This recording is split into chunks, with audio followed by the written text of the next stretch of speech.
दिव्य किया था।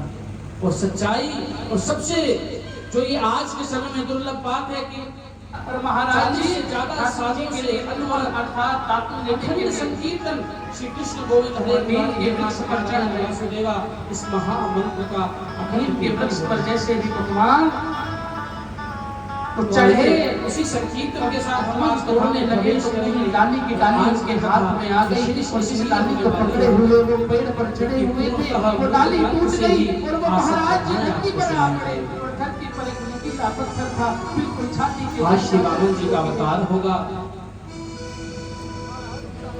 आज सुखदेव मुनि जी का जन्म होगा, परीक्षित जी की कथा सुनाई जाएगी और श्री वामन अवतार की झांकी भी आप सभी के समक्ष आएगी।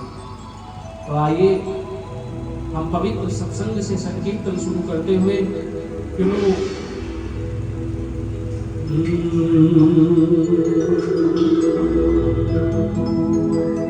बोली वृंदावन बिहारी लाल की, बोलिए वृंदावन बिहारी लाल की, बोलिए वृंदावन बिहारी लाल की। श्री कृष्ण गोविंद हरे मुरारी, हरे नाथ नारायण वासुदेवा। श्री कृष्ण गोविंद हरे मुरारी, हरे नाथ नारायण वासुदेवा।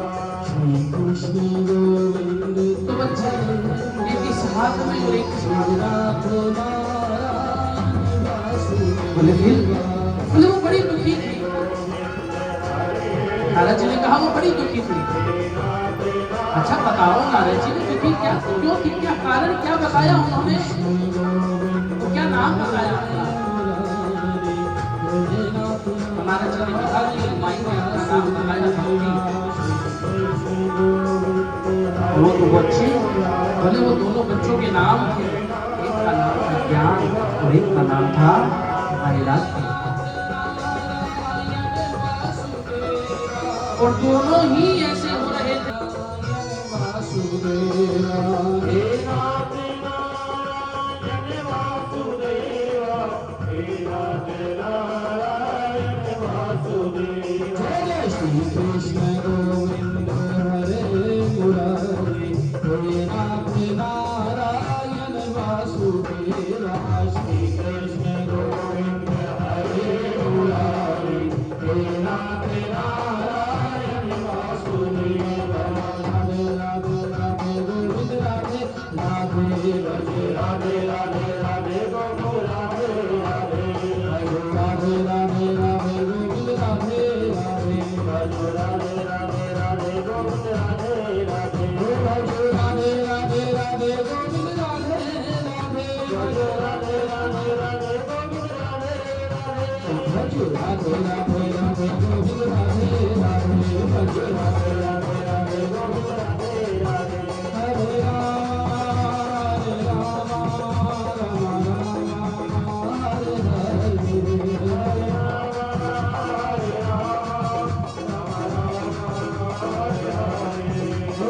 कृष्णा कृष्णा कृष्णा हरे हरे, हरे कृष्णा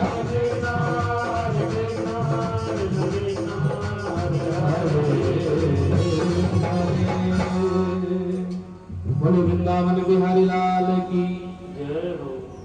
देखिए आपसे साफ स्पष्ट शब्दों में कहूं तो कथा सुनते समय और कथा कहते समय खो जाना चाहिए।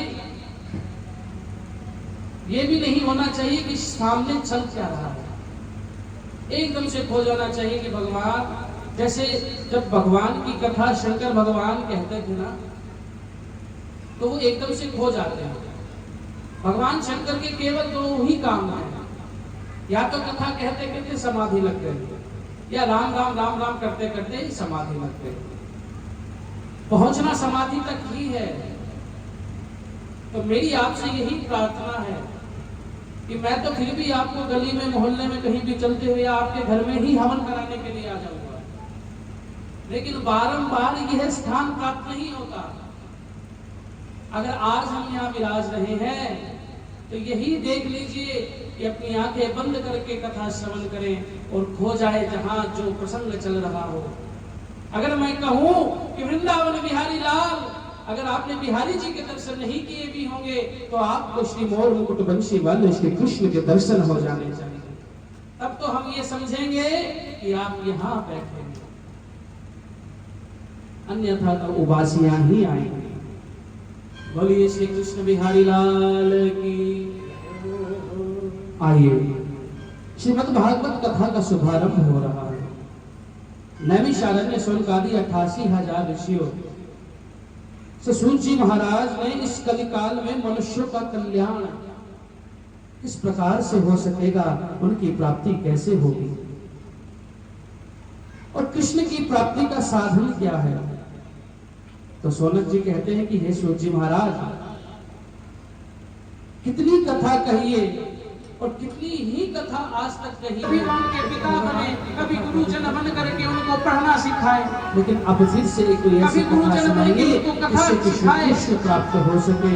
श्री कृष्ण के भाव से अपने लला को गोदी में लेकर के भोजन कराने के भाव, और उसके बाद में उन्होंने गुरुदेव की प्रशंसा की। आप से कहते हैं कि अगर किसी को प्रातःकाल का समय था मणि मिल जाए, चिंतामणि मिल जाए या पारस मणि मिल जाए, पारस मणि स्पर्श कुधात सुहाई। एक पारस मणि ऐसी होती है जिसके स्पर्श मात्र से सोना बन जाता है।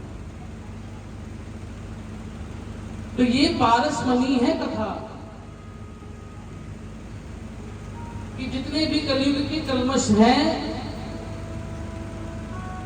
और वो एक लोहे के समान है, और पारस मणि एक कथा है। और जैसे ही ये पारसमणि अर्थात कथा हमारे हृदय में कल्मश को स्पर्श करेगी, वैसे ही वो भी सोना हो जाएगी और हृदय में भगवान का वास हो जाएगा। अगर किसी को पारसमणि मिल जाए तो उसे लौकिक सुख की प्राप्ति हो सकती है, और अगर कल्प वृक्ष हो जाए तो, अगर किसी मनुष्य को कल्प वृक्ष मिल जाए तो स्वर्ग की प्राप्ति हो सकती है, अपने स्वार्थ की पूर्ति कर सकता है। लेकिन यदि गुरुदेव मिल जाए तो चिंतामणि कल्प वृक्ष भी वह नहीं दे सकता जो केवल एक गुरुदेव प्रदान कर सकते हैं। तो शिष्य ने गुरुदेव से कहा है कि हे गुरुदेव, कोई ऐसी कथा कहिए जिससे जीवों को कल्याण कर सके। यहाँ भागवत जी की महिमा बता रहे हैं कि जब सुखदेव जी परीक्षित जी को कथा सुना रहे थे तो देवता भी अमृत लेकर आए थे, कि यह देवता भी अमृत लेकर आए थे कि ये अमृत आप पी लीजिए, लेकिन हमें कथा सुना दीजिए। देवताओं को भी दुर्लभ है ये, जिस प्रकार से हम कथा कह रहे और सुन रहे हैं। शौनक जी ने कहा कि 7 दिन ही क्यों, हम सप्ताह ही क्यों करते हैं, क्योंकि कलयुग में आज किसी के पास इतना समय नहीं है। ये 7 दिन भी बड़ी मुश्किल से हम यहाँ समय निकाल करके आ पाते हैं, वो भी कोई देवीय विशेष कृपा होती है जिसके कारण फलस्वरूप हम यहाँ आकर के विराजमान होते हैं। यहाँ बड़े प्रेम से सूत जी महाराज कथा सुना रहे हैं। एक बार विशाल बद्री विशाल में 4 भाई आए। 4 भाई कौन? सनक, सनंदन, सनातन और सनत कुमार। सनक, सनंदन, सनातन और सनत कुमार, ये चारों भाई आए सत्संग की इच्छा से, और जीवन की एक ही इच्छा होनी चाहिए जैसे कि इन चारों भाइयों की थी, केवल इन्हें सत्संग प्राप्त हो जाए। तुलना और उदाहरण बेशक से गलत है, लेकिन जिसको भूख होती है वो बेचारा देखता है, मरने वाले हैं। जिसको प्यास होती है वो कुआं भाई बड़ी दुखी थी, सलामी सलाद को नारद जी मैं बताऊं क्या कि कलयुग इस प्रकार से बढ़ता जा रहा है, मेरा मरण होता जा रहा है। मिट्टी का भी मौन करना चाहता है वो, मेरा मरण होता जा रहा है। धर्म न काम भक्ति करता है, और जब संत क्या कहते हैं, अरत न धर्म न काम रति न चाहूं निर्वाण, ना मुझे स्वर्ग चाहिए ना धर्म की रुचि है मुझ में, मैं तो केवल ये चाहता हूं कि मेरा केवल और केवल भगवान श्री सीताराम जी के चरणों में बारंबार प्रेम उत्पन्न हो जाए। जिस प्रकार ही नारी प्यार जिमी, लोभ ही प्रिय जिमी दाम। इस प्रकार कामना और वासना से ग्रसित व्यक्ति को केवल सुंदर स्त्रियां ही दिखाई देती हैं।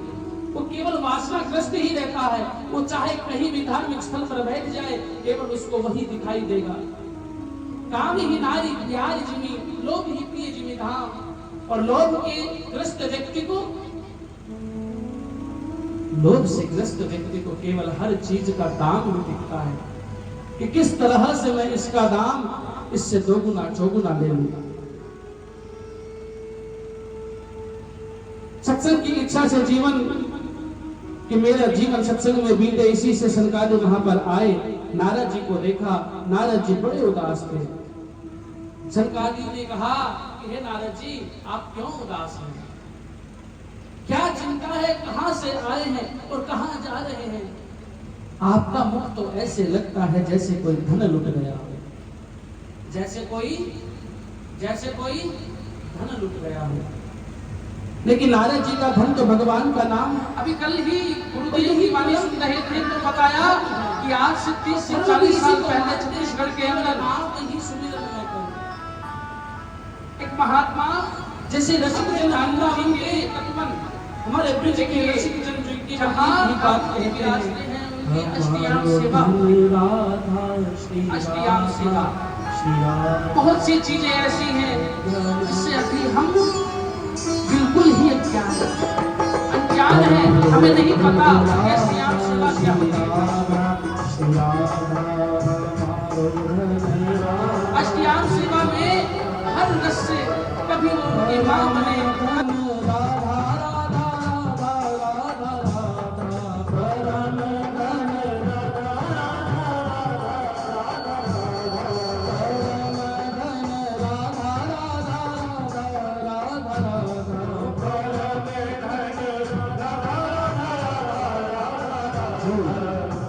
अभी तक यहाँ ये है कि नहीं? अब आप सब गाएंगे मेरे साथ। हमारो धन राधा श्री राधा श्री राधा।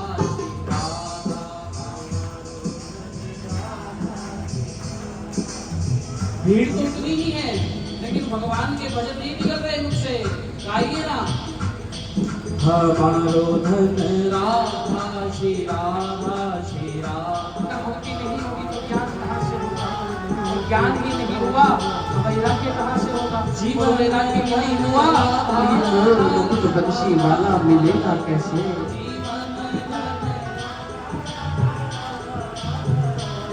अनेकों संतों के साथ भगवान ने लीलाएं की।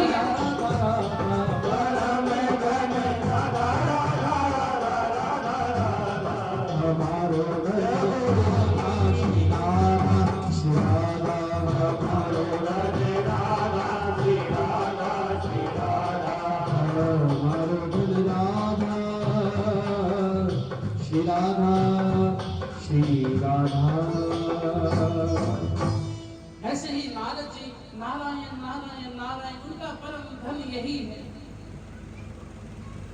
लेकिन नारद जी बड़े दुखी दिख रहे हैं आज। और सनकादियों ने देखा कि नारद जी उदास है, पूछे क्या हुआ, क्या हो गया? अब नारद जी के पास सब कुछ है, सब कुछ है, भक्ति है, ज्ञान है, वैराग्य है, लेकिन वो दुखी है। क्योंकि यहाँ मानस जी में लिखा जाता है कि बिनु सत्संग विवेक न होई और राम कृपा बिनु सुलभ न सोई। सत्संग के बिना विवेक नहीं होता। और विवेक क्या होता है? विवेक क्या होता है? हम अपने बच्चों को पढ़ा लिखा करके बड़े अफसर बना करके देश की सेवा करने हेतु, समाज के कल्याण हेतु उनको अग्रसर करते हैं। और वही वो उनको यह शिक्षा देते हैं कि किस प्रकार से इन काफिरों का अंत किया जाए। हमें काफिर कहते हैं, वो ये शिक्षा देते हैं कि बड़े होकर के खूब पढ़े लिखो लेकिन आतंकवादी बनो। और हम सनातनी, हम ये कहते हैं कि सर्वे भवन्तु सुखिनः, सर्वे सन्तु निरामया, सभी का भला हो, सभी सुखी रहे, चाहे धर्म कोई भी हो। हम सबके लिए तैयार रहते हैं, सबकी सेवा के लिए हम अपने बच्चों को सिखाते हैं, तो ये हमारा विवेक है। और वो अपने बच्चों को क्या सिखाते हैं, वो उनका विवेक है। विवेक यही कहलाता है कि हमें किस समय पर हमें क्या करना चाहिए, हमें समाज की सुरक्षा और रक्षा के लिए क्या करना चाहिए, ये ही विवेक है। और ये विवेक कहाँ से प्राप्त होता है? विवेक भी दो प्रकार के हुए, एक लौकिक विवेक और एक आध्यात्मिक विवेक। आध्यात्मिक विवेक हमें भगवान की ओर ले जाता है और लौकिक विवेक हमें यह सिखाता है कि हमें संसार में किस प्रकार से जीना है।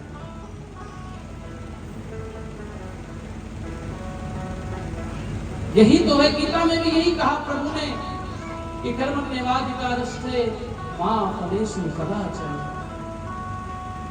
कि विवेक से कर्म करते रहो और फल की चिंता मत करो। तो वो विवेक कहां से प्राप्त होगा?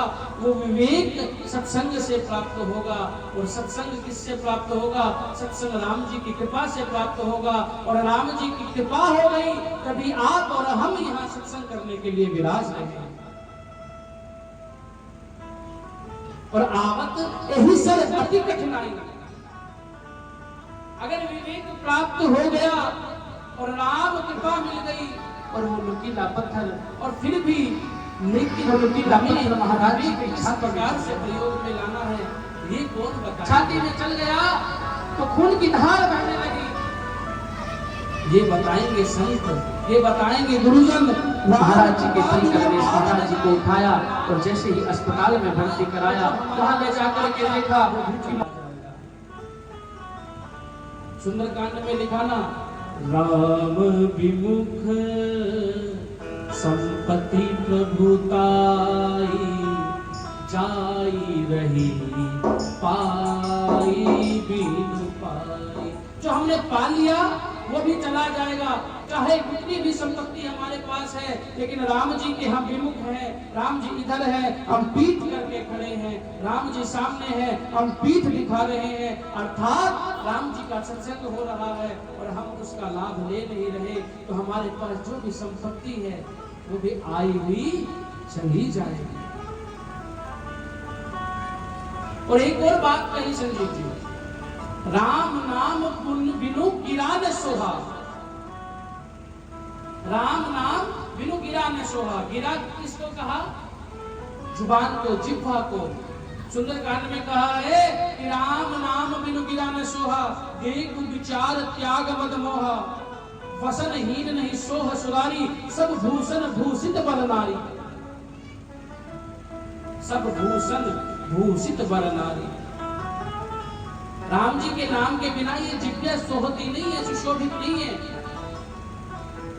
और विचार कीजिए, त्याग एक विचार त्याग मत मोहा। जिस दिन हम अपने अंदर के मत को, मोह को त्याग देंगे, उसी दिन राम जी का नाम हमारी पवित्र जिह्वा पर स्थापित हो जाएगा। मोह किसे नहीं हुआ? मोह तो नारद जी को भी हुआ।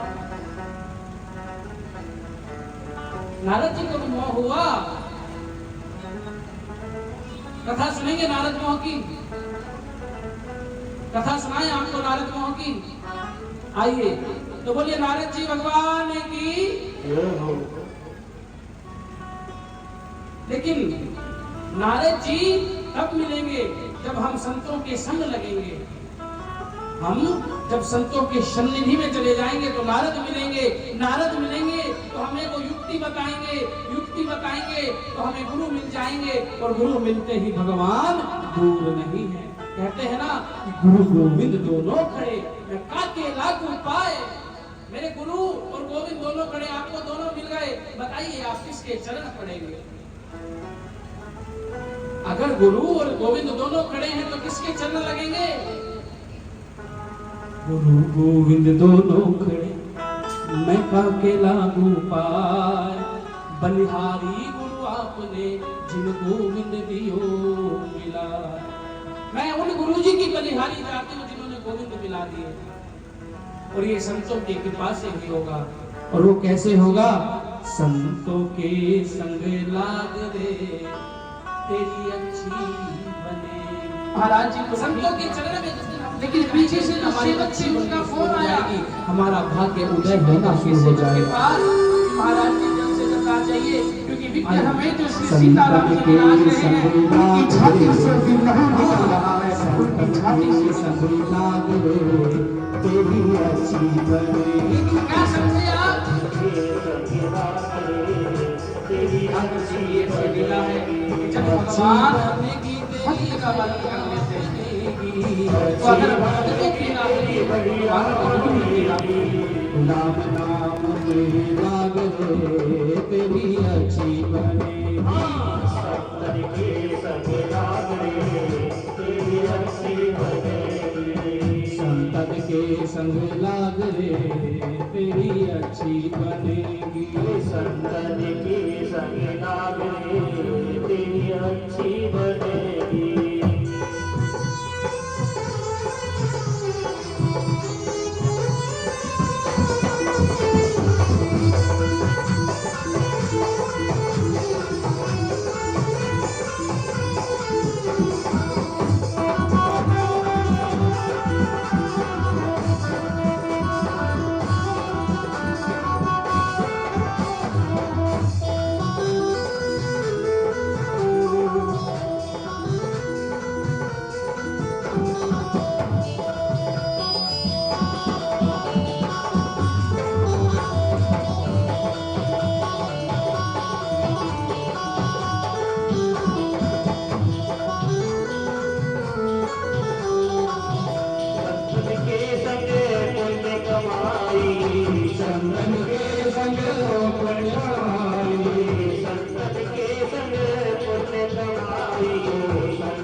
तेरी अच्छी